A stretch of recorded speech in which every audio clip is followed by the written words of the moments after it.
नमस्कार। हार्ट की बीमारियां, हार्ट का नाम सुनते ही लोगों के पसीने आ जाते हैं। हार्ट की बीमारियां आजकल उम्र नहीं देख रही हैं।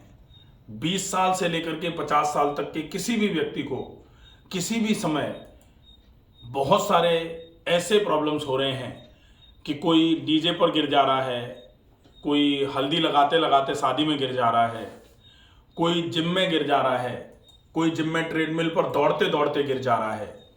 और मूल में जब हम जाते हैं तो कारण होता है हार्ट में ब्लॉकेज या कार्डियक अरेस्ट की वजह से, कार्डियक अटैक की वजह से ये प्रॉब्लम्स हो रही हैं।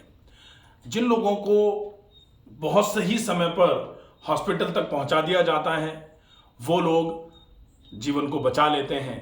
बाकी बहुत सारे केसेस में ऐसा भी हो रहा है कि हार्ट अटैक की वजह से तुरंत डेथ हो जा रही है। क्या हम ऐसा करें जो हार्ट को बिल्कुल हेल्दी स्टेज में रख पाए? योगा फॉर हेल्दी हार्ट, ये विषय लेकर के हम उपस्थित हैं। इसमें कौन से योगासन किस किस तरीके से हम करते रहें ताकि हार्ट की बीमारी ही हमारे आसपास ना आ पाए। हार्ट की बीमारी कब आती है? जब कोलेस्ट्रॉल बढ़ जाता है।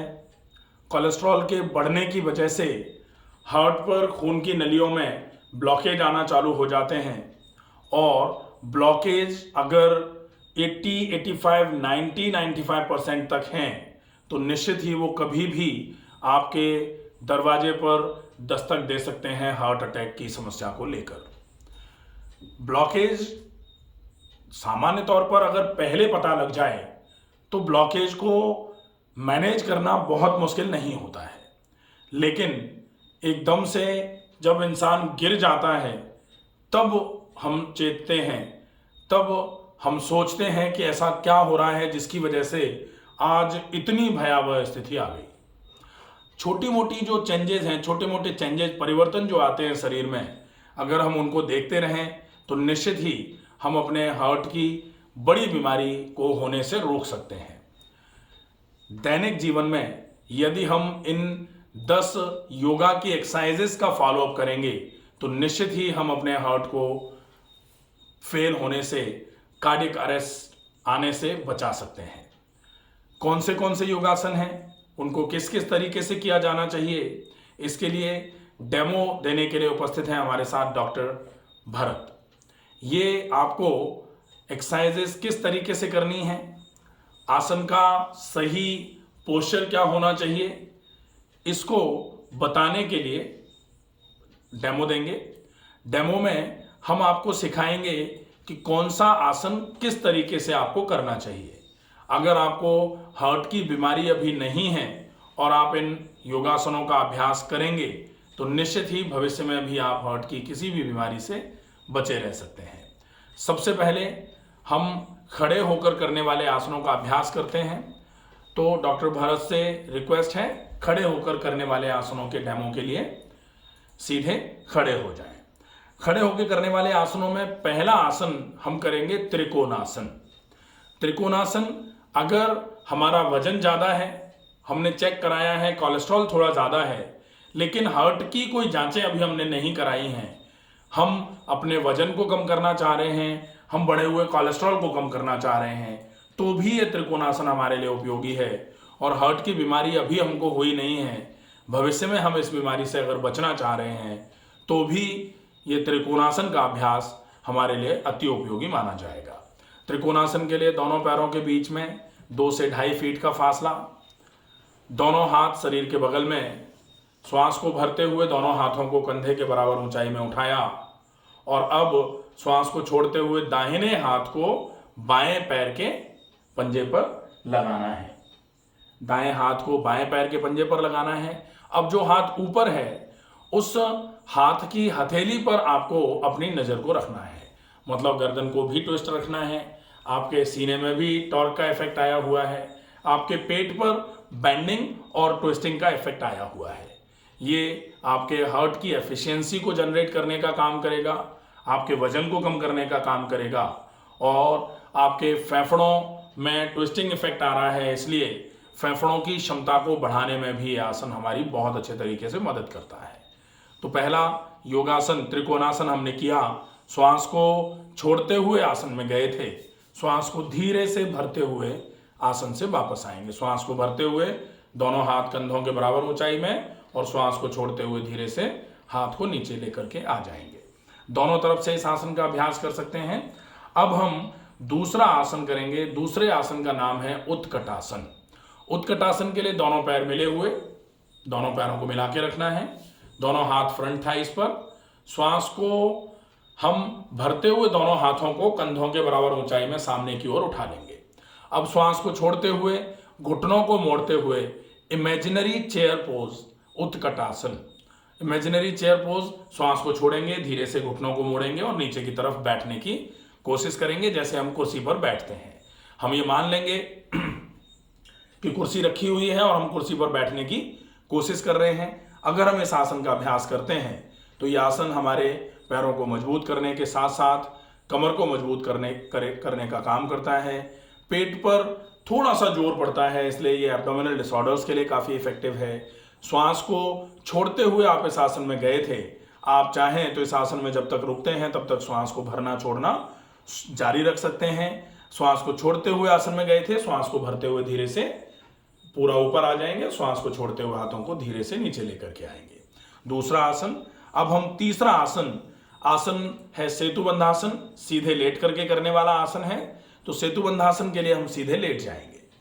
सीधे लेटने के लिए पहले बैठने की अवस्था में आए, बैठने के बाद धीरे से करवट लेते हुए लेट गए। सीधे लेटना है। पेट के बल लेट के करने वाले आसनों के पूर्व पीठ के बल लेट करके करने वाले आसन हम करते हैं। तो लेटकर करने वाले आसनों में पहले हम पीठ के बल लेटकर करने वाले आसन, जिनको सुपाइन सीरीज बोलते हैं, वो करेंगे। उस आसन में पहला आसन है सेतुबंधासन। सेतुबंधासन के लिए आप धीरे से दोनों पैरों को घुटनों से मोड़ते हुए तलवों को जमीन पर लगा लेते हैं। अब दोनों हाथ आपके शरीर के बगल में हैं, हथेलियां जमीन की ओर हैं। श्वास को भर लिया, पूरी श्वास को छोड़ते हुए कमर के हिस्से को ऊपर की ओर उठाना है। कमर के हिस्से को ऊपर की ओर उठाना है। ये आसन आपके हार्ट की ओर ब्लड की सप्लाई को बढ़ाने का काम करता है। ब्लड की सप्लाई जैसे जैसे हार्ट की ओर बढ़ेगी, हार्ट पर कंजेशन नहीं लेके आते हुए हार्ट पर कार्डियक सर्कुलेशन बढ़ाने का काम करता है बेसिकली। तो यह आसन आपके लिए बहुत इफेक्टिव सिद्ध होता है। अगर आपको अभी तक कोई हार्ट की बीमारी नहीं है और आप इस आसन को रेगुलर करते रहते हैं तो निश्चित ही ये आसन पेल्विक फ्लोर की मसल्स को मजबूत करने के लिए ज़रूरी है। मेल के केस में प्रोस्टेट की समस्या अगर है तो उस समस्या में यह आसन बहुत अच्छा काम करता है। अगर आपको इंग्वाइनल हर्निया है तो यह आसन बहुत अच्छा काम करता है। साथ में यह आपके हार्ट को हेल्दी स्टेज में मेंटेन कराने का काम भी करता है। धीरे से श्वास को छोड़ते हुए आसन में गए थे, श्वास को भरते हुए कमर को नीचे ले आएंगे। अब हम चौथा आसन विपरीत करने के लिए अपने शरीर को तैयार करेंगे। विपरीत करने के लिए सबसे पहले श्वास को भरते हुए दोनों पैरों को 90 डिग्री तक उठाते हैं। 90 डिग्री तक उठाया। अब धीरे से कमर को उठाते हुए दोनों पैरों को सिर के पास पीछे की तरफ ले जाने की कोशिश करते हैं। ना तो हलासन कर रहे हैं ना सर्वांगासन है, बीच का आसन है। इन्वर्टेड पोज सामान्य तौर पर हार्ट की बीमारी अगर हो जाए तो फिर आपको नहीं करना चाहिए, ये प्रोहिबिटेड आसन माना जाता है। लेकिन आपके हार्ट की बीमारी आपको अभी नहीं हुई है, आप अपने हार्ट को मजबूत अवस्था में रखना चाहते हैं, तो फिर ये आसन आप करके अपने हार्ट की हेल्दी स्टेज को मेंटेन कर सकते हैं। धीरे से श्वास को छोड़ते हुए आसन में आए थे, श्वास को भरते हुए कमर को नीचे की तरफ लेकर आ जाएं जमीन पर, और श्वास को छोड़ते हुए दोनों पैरों को जमीन की ओर लेकर के आना होगा। ये विपरीत करने का अभ्यास हो जाता है। अब हम प्रोन सीरीज का एक आसन करेंगे। प्रोन का मतलब है पेट के बल लेट कर करने वाले आसन। पेट के बल लेट करके करने वाले आसनों में हम दंड आसन जिसको बोला जाता है, जिसको चतुरंग दंडासन बोलते हैं, उस आसन का अभ्यास करेंगे। चतुरंग दंडासन में प्लैंक पोजीशन जो होती है, जिसमें आप अपने दोनों हाथों पर, जो हाथ हैं आपके वो कोहनियों से लेकर के आपने कोहनी और हथेली के बीच का पूरा हिस्सा जमीन पर रखा हुआ है। आप अपने दोनों पैरों के पंजों को जमीन पर रख करके धीरे से पूरे शरीर को आप अपने कोहनी से लेकर के कलाई तक के हिस्से और पैर के पंजों पर उठाकर रखते हैं। इसको चतुरंग दंडासन बोला जाता है, प्लैंक पोजीशन बोला जाता है। ये आपके एब्डोमिनल डिसऑर्डर्स के साथ साथ में कार्डियोवैस्कुलर डिसऑर्डर्स को भी होने से रोकने वाला आसन है। यदि आपको कार्डियोवैस्कुलर डिसऑर्डर हो गया है, उस कंडीशन में श्वास को छोड़ करके आपको रुकना नहीं होता है ज़्यादा देर, तो इस आसन को आप नहीं करेंगे। लेकिन अगर कोई हार्ट की बीमारी नहीं है तो हार्ट को मजबूत बनाए रखने के लिए इस आसन का अभ्यास आपके लिए अति कार्यशीलता का आसन होता है। बहुत अच्छे तरीके से ये आसन आपके शरीर में लाभ करवाने का काम करता है। अब हम धीरे से इस आसन से वापस आ जाते हैं। धीरे से वापस आ जाएंगे। आसन से वापस आने के बाद हम बैठकर करने वाले आसनों की प्रैक्टिस करेंगे। बैठकर करने वाले आसनों में हम पश्चिमोत्तानासन का अभ्यास करेंगे। पश्चिमोत्तानासन के लिए हम धीरे से जो प्रोन सीरीज में लेटे हुए थे, प्रोन सीरीज के बाद करवट लेते हुए बैठ जाएंगे। प्रोन सीरीज के बाद वैसे बैठने के लिए सबसे पहले आप प्रोन के बाद में शशांकासन में जाते हैं, शशांकासन के बाद वज्रासन में आते हैं, फिर सीधे बैठते हैं। अगर आप चाहें तो करवट लेते हुए सीधे भी बैठने का अभ्यास कर सकते हैं। इसमें केवल आपको ये ध्यान रखना होगा कि मांसपेशियां कहीं जल्दी के चक्कर में खिंच ना जाए। ठीक है। अब बैठकर करने वाला आसन जिसको विपरीत पश्चिमोत्तानासन बोला जाएगा, पश्चिमोत्तानासन का अभ्यास आप करेंगे। पश्चिमोत्तानासन के लिए दोनों हाथ फ्रंट थाइस पर, दोनों पैर सामने की ओर फैले हुए दंडासन की अवस्था में। श्वास को भरते हुए दोनों हाथों को ऊपर की ओर उठाना है। श्वास को भरते हुए दोनों हाथों को ऊपर की ओर उठाना है और श्वास को छोड़ते हुए कमर से आगे झुकते हुए अपने दोनों हाथों के पंजों को पैरों के पंजों के पास में ले जाना है। अब आपको यहाँ पर हाथों को होल्ड कर देना है। धीरे धीरे करके श्वास को भरना है और भरी गई श्वास को धीरे धीरे करके छोड़ते हुए आप अपने माथे को घुटनों की ओर ले जाने की कोशिश करेंगे। ये पश्चिमोत्तानासन होगा।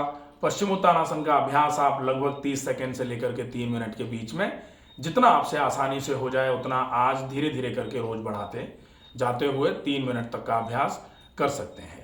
धीरे से जब अभ्यास पूरा हो जाए तो श्वास को भरते हुए दोनों हाथों को फिर से ऊपर की ओर उठाना है, पूरा ऊपर की ओर उठाना है और श्वास को छोड़ते हुए हाथों को सामान्य अवस्था में लेकर के आ जाएंगे।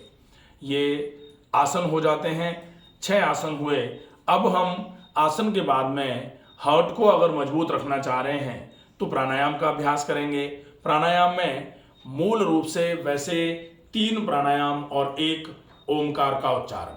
3 प्राणायाम में नाड़ी शोधन अनुलोम विलोम प्राणायाम, नाड़ी शोधन अनुलोम विलोम के बाद में डीप ब्रीदिंग, लंबी गहरी श्वास भरना, भरी गई श्वास को धीरे धीरे छोड़ना। इसके बाद में आप भ्रामरी प्राणायाम का अभ्यास करेंगे और जब ये तीनों प्राणायाम हो जाएंगे उसके बाद ओमकार का उच्चारण लगभग 3 बार करके आप अपने योग के कार्यक्रम को पूरा कर सकते हैं। अनुलोम विलोम लगभग 3 से 5 मिनट का अभ्यास है। डीप ब्रीदिंग जो है वो लगभग 7 से 10 मिनट का अभ्यास है। भ्रामरी को आप 7 से 11 बार कर लीजिए, लगभग 3 से 4 मिनट के आसपास में हो जाती है। और 3 बार ओमकार का अभ्यास लगभग 1 मिनट का टाइम लेगा। तो आप इस पूरी सीरीज का अगर रेगुलर नियमित अभ्यास करते हैं तो ये मानिए कि आपका हार्ट पूरे तरीके से मजबूत बना रहेगा। 10 ये योगा की एक्सरसाइजेज जो हैं ये बहुत ही अच्छी होती हैं आपके हार्ट को हेल्दी स्टेज में रखने के लिए।